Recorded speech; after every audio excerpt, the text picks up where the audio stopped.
Morning everyone, dear second year.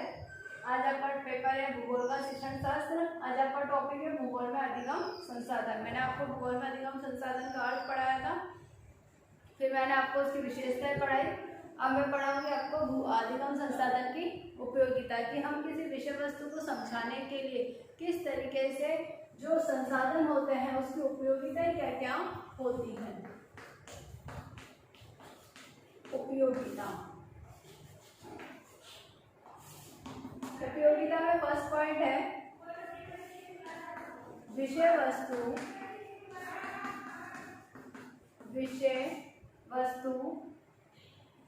की स्पष्टता,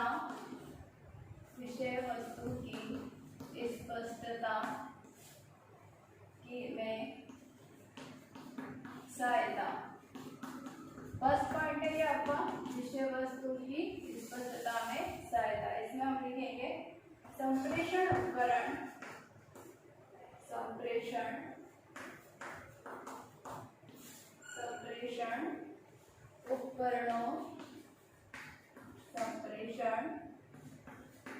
उपकरणों की सहायता से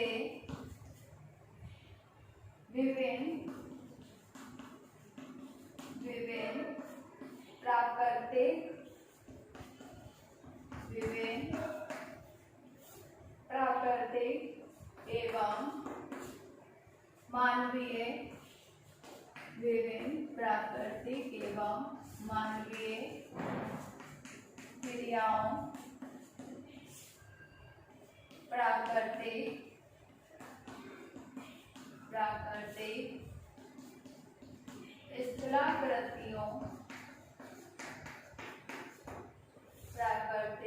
स्थलाकृतियों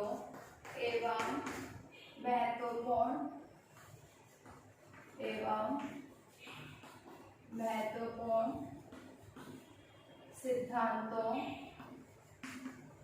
महत्वपूर्ण सिद्धांतों आदि से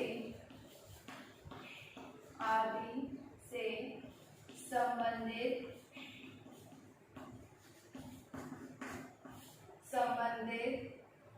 विषय सामग्री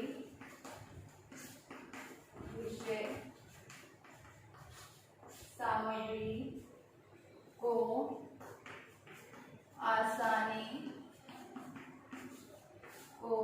से इस प्रकार स्पष्ट किया जा सकता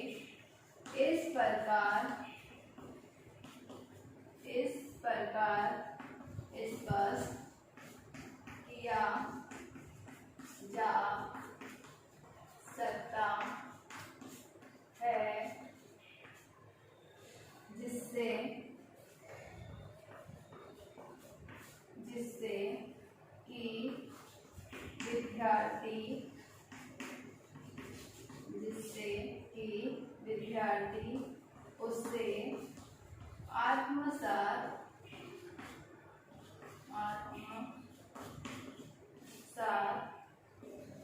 कर सके। मतलब विषय वस्तु की स्पष्टता फर्स्ट पॉइंट आएगा कि संप्रेषण, जब हम कोई सामग्री को यूज करते हैं तो सामग्री हम क्यों यूज कर रहे हैं? विषय वस्तु को समझाने के लिए, कि विषय वस्तु आखिर कहना क्या चाहती है, क्या बताना चाहती है, आपको क्या सिखा रही है, तो उसकी स्पष्टता में सहायता करती है। संप्रेषण उपकरणों की सहायता से विभिन्न प्राकृतिक एवं मानवीय जितनी भी क्रियाएं होती हैं, भाई ज्योग्राफी है तो प्राकृतिक और मानवीय जो क्रियाएं होती हैं उनको, प्राकृतिक स्थलाकृतियों को, जितनी भी स्थलाकृति होती है, पर्वत, पठार, मैदान, नदियां, द्वीप, और महत्वपूर्ण सिद्धांतों को, जैसे व्याकरण का सिद्धांत है कि पृथ्वी की उत्पत्ति किस संदर्भ में हुई थी, समुद्र तल किस तरीके से बना था, फिर आदि से संबंधित जो विषय सामग्री होती है उसको आसानी से इस प्रकार स्पष्ट किया जा सकता है जिससे कि विद्यार्थी उसे आत्मसात कर सके, उनको समझने में सहायता मिलती है और उसके दैनिक जीवन में काम आती है। और भविष्य में कभी भी हम उस विषय वस्तु को बालक से पूछ सकते हैं, तो बालक उसको जब अगर अध्यापक ने सामग्री का प्रयोग करते हुए, संसाधन का प्रयोग करते करते हुए उसे अच्छे से समझाया है तो बालक को उसको कभी भी हम पूछेंगे जीवन में तो वो अच्छे से उस चीज को समझा सकता है, मतलब एक स्थायी ज्ञान प्रदान करती, हम ये कह सकते हैं। दूसरा पॉइंट है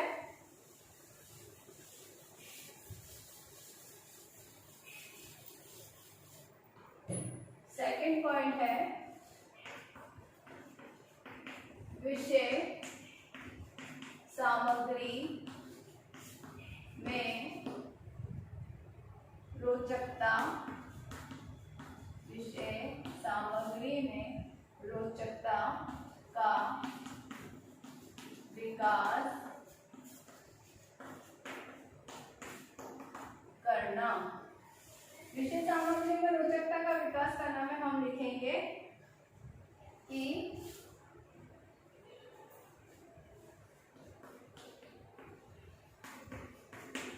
बांधों की जानकारी प्रोजेक्टर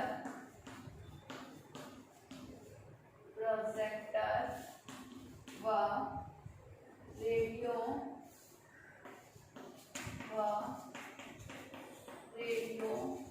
के माध्यम से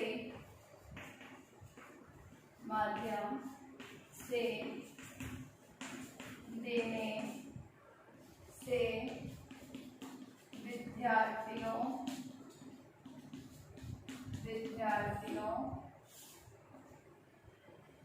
में रुचि का विकास होगा और वह बांधों के ज्ञान को अपेक्षाकृत अच्छी प्रकार से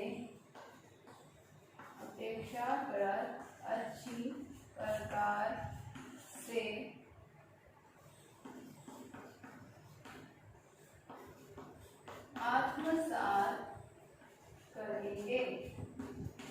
सपोज मान लो कि हम क्या कर रहे हैं, किसी बांध की जानकारी दे रहे हैं या कई सारे बांध पढ़ा रहे हैं, क्योंकि जब हम योजनाएं पढ़ाते हैं, सिंचाई योजनाएं, जल की योजनाएं जितनी भी पढ़ाते हैं, तो जब हम योजनाएं पढ़ाएंगे सिंचाई से संबंधित या जल से संबंधित, तो हमें पहले क्या बताना पड़ेगा, क्योंकि वो किस पे बनी है, बांधों के ऊपर, उनका निर्माण किसके ऊपर हुआ है, जितने भी बांध हैं उनके ऊपर उन योजना का निर्माण हुआ है। तो विषय सामग्री में रोचकता का विकास हम किस तरीके से कर सकते हैं, क्योंकि जब हम योजनाएं पढ़ाते हैं जल की, तो ऐसा टॉपिक होता है कि बालक को हमें ज़्यादा से ज़्यादा उसको जानकारी प्रदान करनी होती है।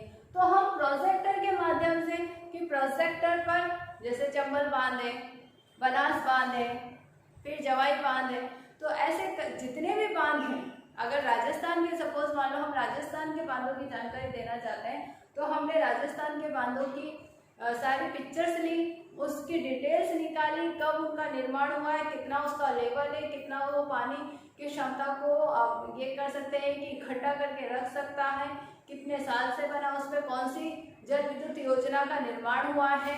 तो ये सारी जानकारी हम प्रोजेक्टर पे कई सारी क्लिप्स चलाकर बालकों को अच्छे से दिखा के समझा सकते हैं, क्योंकि एक हम थ्योरिकल पढ़ाते हैं, पाठ दे रखा है, पाठ में जितनी चीज दे रखी है हमने पढ़ाई, बालक उस चीज को सिर्फ क्या करेगा, रटेगा, समझने की कोशिश नहीं करेगा और उसको इतनी समझ में भी वो चीज नहीं आएगी। लेकिन जब हम प्रोजेक्टर पे उस चीज को दिखा रहे हैं और दिखाने के बाद में उसके बारे में पढ़ा भी रहे हैं, तो बालक उसमें रुचि लेगा, बालक को उसमें इंटरेस्ट आएगा, क्योंकि वो नई नई पिक्चर्स क्लिप्स देख रहा है, उसके बारे में पढ़ रहा है। रेडियो के माध्यम से, दूरदर्शन के माध्यम से, जैसे हमने वर्तमान में देखा कि कोरोना के कारण टीचर्स गवर्नमेंट ने भी रेडियो के या दूरदर्शन के माध्यम से क्लासेस लगाई है गवर्नमेंट बच्चों के लिए। तो रेडियो के माध्यम से भी हम बांधों की जानकारी या किसी और, ये तो एक एग्जाम्पल दिया है कि हम किसी विषय वस्तु को रोचक या रुचिपूर्ण बनाने के लिए क्या कर सकते हैं। तो जस्ट फॉर अगर टॉपिक आपका बाद में तो हम उसको प्रोजेक्टर पे क्लिप्स दिखा के रेडियो के माध्यम से जानकारी देके विद्यार्थियों में रुचि का विकास होगा और वह वालों के ज्ञान को अपेक्षाकृत अच्छी प्रकार से आत्मसात कर सकेंगे, स्थायी रूप से समझ सकेंगे। जीवन में कभी भी उनसे पूछे तो उसकी जानकारी उन्हें प्राप्त होगी, या हम ये कह सकते हैं कि बालक उस जानकारी को स्थायी रूप से अगर ग्रहण कर रहा है तो हम कभी भी उसे उस चीज को पूछ सकते हैं। फिर तीसरा पॉइंट है, थर्ड पॉइंट, विभिन्न ज्ञानेंद्रियों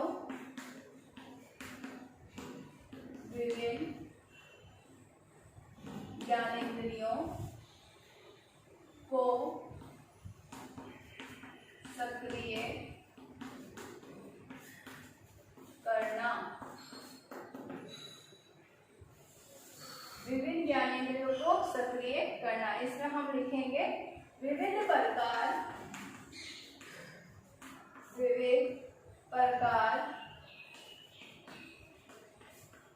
की संप्रेषण, विविध प्रकार की संप्रेषण सामग्री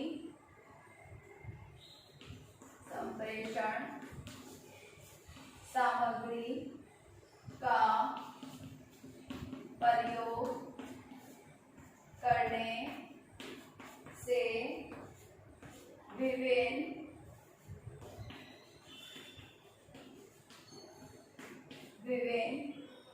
प्रकार की ज्ञानेंद्रियां, विभिन्न प्रकार की ज्ञानेंद्रियां ज्ञान प्राप्त करने की और आकर्षित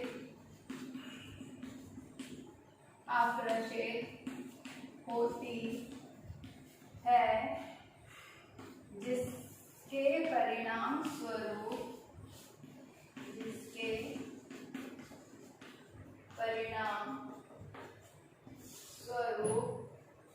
विविध प्रकार का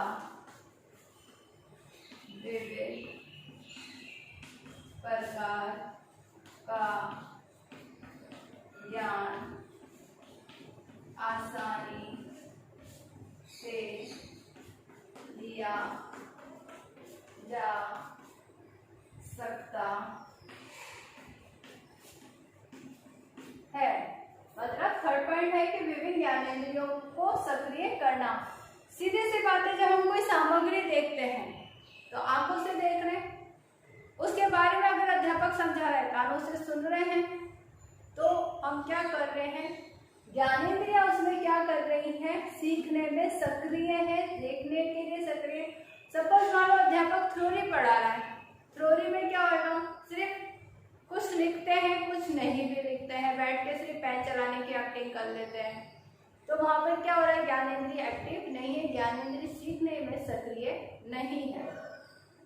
कई बार लिखते भी नहीं है, सिर्फ अध्यापक बोल रहा है, व्याख्या के माध्यम से समझा रहा है और बालक समझ रहे, सिर्फ कान से सुन रहे हैं, लेकिन सुन तो रहे हैं, लेकिन जब ध्यान होएगा तब समझ में आएगा ना कि हम अध्यापक क्या बोल रहा है, क्या नहीं बोल रहा है, तब हमारी कोई ज्ञानेंद्रियां सक्रिय नहीं होती, एक्टिव नहीं होती है। लेकिन जब हम संसाधन का एक अध्यापक प्रयोग करता है तब सभी बच्चे उसको बड़ी गौर से देखते हैं, ध्यान लगा के देखते हैं, क्यों देखते हैं, और सारी चीजें फिर क्या कर रही है, ज्ञानेंद्रियां सीखने में सक्रिय होती है। तो विविध प्रकार की संप्रेषण सामग्री का प्रयोग करने से विभिन्न प्रकार की ज्ञानेंद्रियां ज्ञान प्राप्त करने की और आकर्षित होती है, क्योंकि जब हम संसाधन का प्रयोग करेंगे तो बालक कहीं ना कहीं उसको हम रुचिपूर्ण तरीके से देखता है और समझने की कोशिश करता है, या हम करके सिखाते हैं तो बालक उसमें रुचि लेता है, खुद भी करता है, जिसके परिणाम स्वरूप विविध प्रकार का ज्ञान आसानी से दिया जा सकता है। फोर्थ पॉइंट है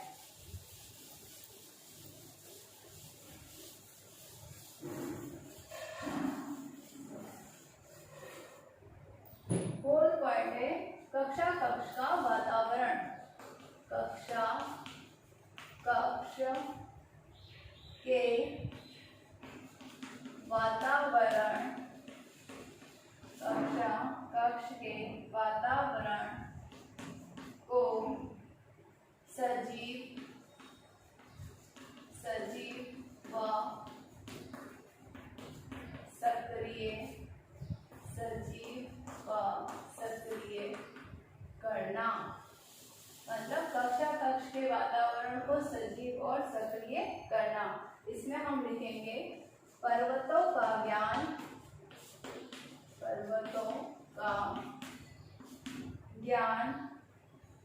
मौखिक रूप से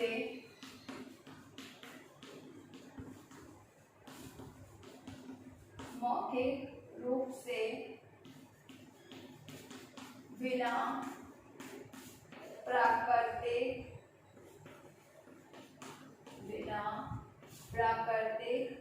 मानचित्र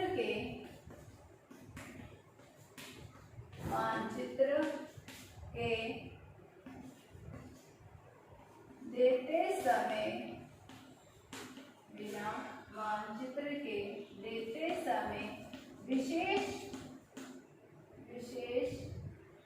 कर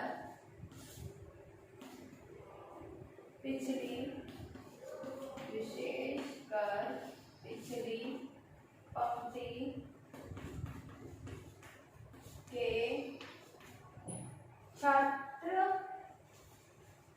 छात्र सो जाते हैं और अध्यापक बोलता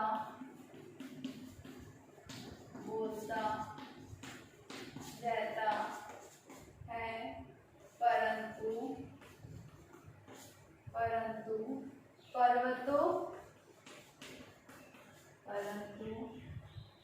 पर्वतों को दर्शाने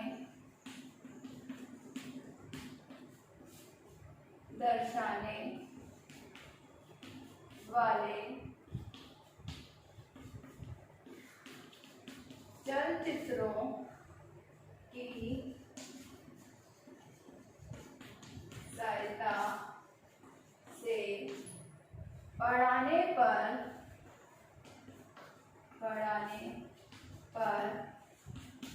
छात्रों में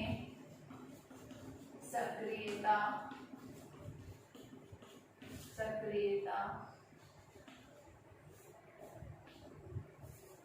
बनी रहती है। कक्षा कक्ष के वातावरण को सजीव और सक्रिय करना। पर्वतों का ज्ञान मौखिक रूप से, मतलब एक एग्जाम्पल के तौर पर बता रखा है कि हम कक्षा कक्ष के वातावरण को सजीव और सक्रिय क्यों रखना आवश्यक है, कि पर्वतों का ज्ञान मौखिक रूप से बिना प्राकृतिक मानचित्र के, कि सपोज मान लो अध्यापक ने कोई मानचित्र भी यूज नहीं करा, ठीक है, बिना मानचित्र के देते समय विशेषकर जो पिछली पंक्तियां, जो पीछे के बच्चे होते हैं वो सो जाते हैं, कोई ध्यान नहीं देगा, क्योंकि एक तो पर्वतों का जब ज्ञान दिया जा रहा है तो उसको समझना ही भारी।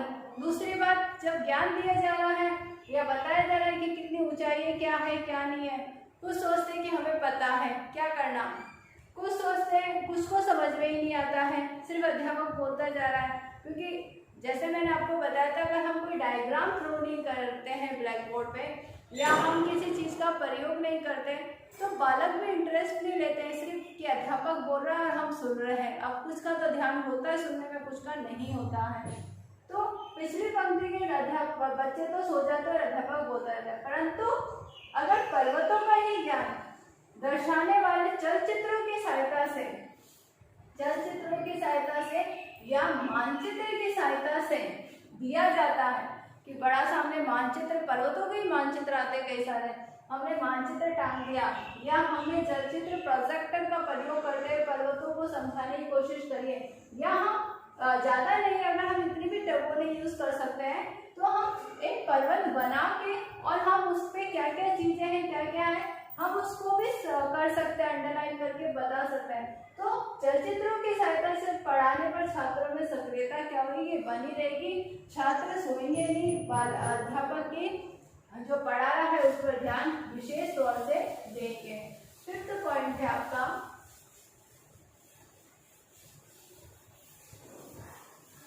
आज मैं आपको 5 पॉइंट ही कराऊंगी, फिर मैं आपको नेक्स्ट वीडियो में संसाधन उपयोगिता के 5 पॉइंट कराऊंगी।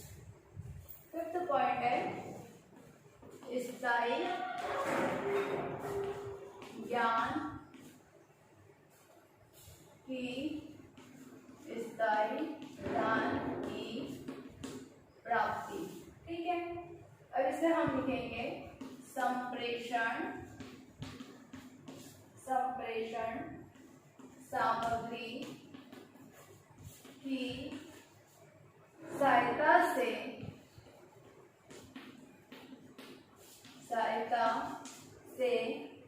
नगर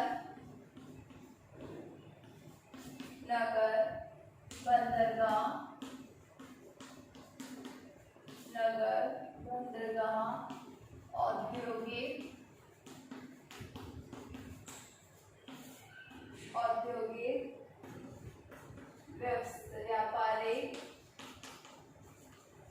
औद्योगिक व्यापारिक प्रतिष्ठान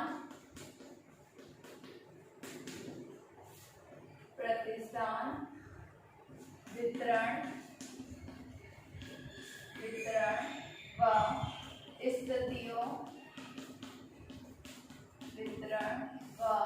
स्थितियों राज्य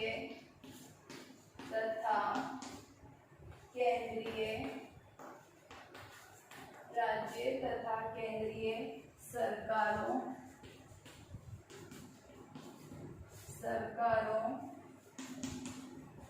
आदि से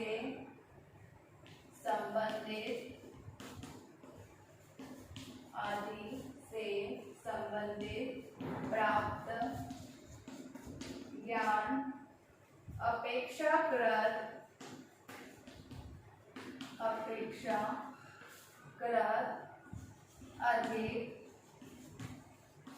अधिक स्थायी रहता है। उससे शिक्षार्थी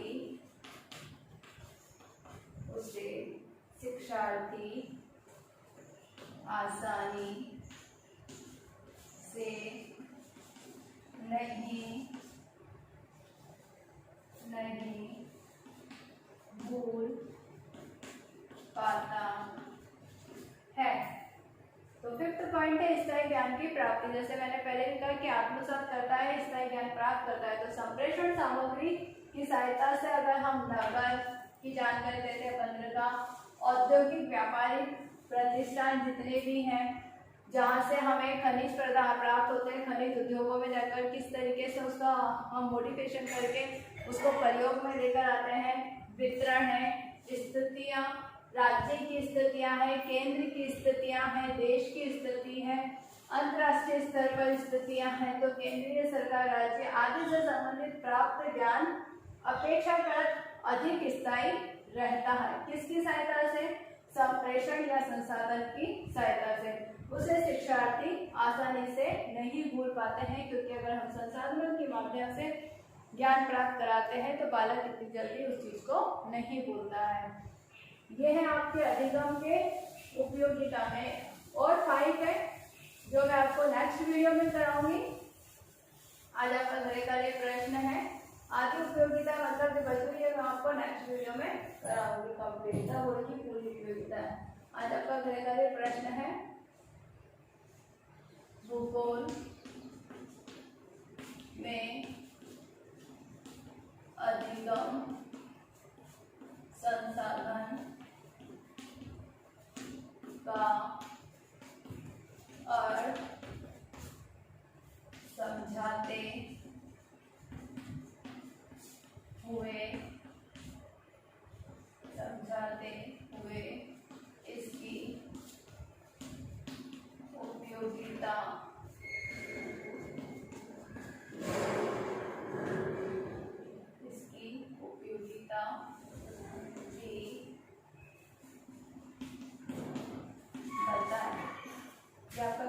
प्रश्न है, घर पे रहिए, सुरक्षित रहिए, जब भी घर से बाहर जाए मास्क लगा के जाए। Thank you.